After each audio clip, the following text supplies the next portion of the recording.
بسم اللہ الرحمن الرحیم۔ شروع اللہ کے نام سے جو بڑا مہربان نہایت رحم والا ہے۔ السلام علیکم۔ جہلم کے سب سے بڑے قبرستان کی زمین کسی مسلمان نے وقف نہیں کی تھی، لیکن وقف کرنے والے کی زندگی کا خاتمہ مسلمان ہونے پر ہوا تھا۔ محسن اسلام محسن جہلم ٹنڈل رام پرساد۔ بہت ہی کم افراد نے یہ نام سنا ہوگا۔ یہ واقعہ 1933 کا ہے۔ ٹنڈل رام پرساد نواب آف دکن، جس کی تقریباً 2.25 مربع زمین جہلم میں موجود تھی اور ان کی زیادہ تر اراضی دکن بھارت میں موجود تھی۔ ان کی ایک رہائش جو کہ اس زمانے میں بہت عالیشان رہائش باغ محلہ نز صرافہ بازار جہلم برلب دریائے جہلم، یہ عمارت بھی واقع ہے۔ نواب آف دکن ٹنڈل رام پرساد ایک انتہائی رحم دل اور درویش صفت انسان تھا کہ یہ شخص انتہائی امیر کبیر اور نواب خاندان کا اکلوتا وارث تھا جو کہ سونے کا چمچ لے کر پیدا ہوا تھا۔ اہل جہلم میں صرف چند ہی افراد اسے جانتے ہوں گے۔ نواب آف جہلم اکثر اوقات اپنی زرعی اراضی دیکھنے جہلم تشریف لاتے اور ان دنوں بھی وہ جہلم میں ڈھوک عبداللہ کے نزدیک اپنی زمینوں کی دیکھ بھال کر رہے تھے کہ کچھ لوگ ایک بوڑھی عورت کا جنازہ لیے ان کے پاس سے گزرے۔ نواب آف جہلم سمجھے کہ شاید یہ کوئی بیمار آدمی ہے اور اسے کسی حکیم کے پاس لے کر جا رہے ہیں۔ تھوڑی دیر گزری کہ وہی لوگ محلے کے افراد اسی طرح جنازہ لے کر واپس آئے۔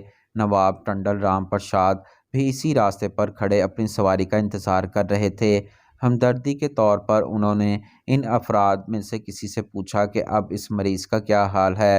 مرحومہ کے ایک بچے نے رو رو کے ساری داستان سنا دی کہ کچھ لوگوں نے ان کی والدہ کی قبر بنانے سے صاف انکار کر دیا ہے اور اب قبر اپنے گھر بنانے کے سوا کوئی چارہ نہ ہے۔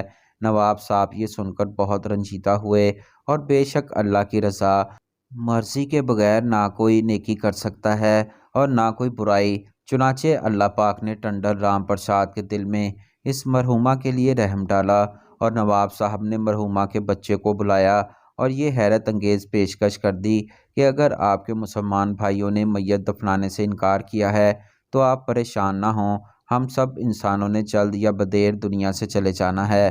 آپ لوگ میری اس زمین پر جس جگہ چاہتے ہیں اپنی والدہ کو دفن کر دیں اور آج سے میں اپنی یہ 2.25 مربع زمین مسلمانوں کے قبرستان کے لیے وقف کرتا ہوں۔ یہ بات سنتے ہی سب مسلمانوں کی آنکھوں میں تشکر کے آنسو آ گئے۔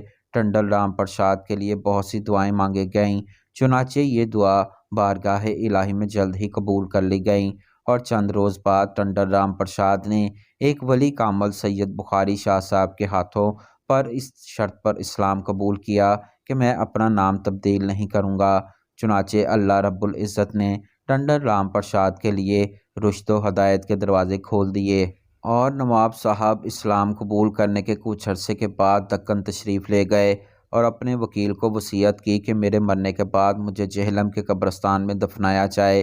چند سال بعد قیام پاکستان سے 5-6 سال قبل 1942 کو جہلم اور پاکستان کے مسلمانوں کے محسن اس دنیا فانی سے کوچ کر گئے اور ان کی میت دکن سے ان کی ذاتی گاڑی میں جہلم لائی گئی اور جہلم کی بہت بڑی تعداد میں مسلمانوں نے جنازے میں شرکت کی۔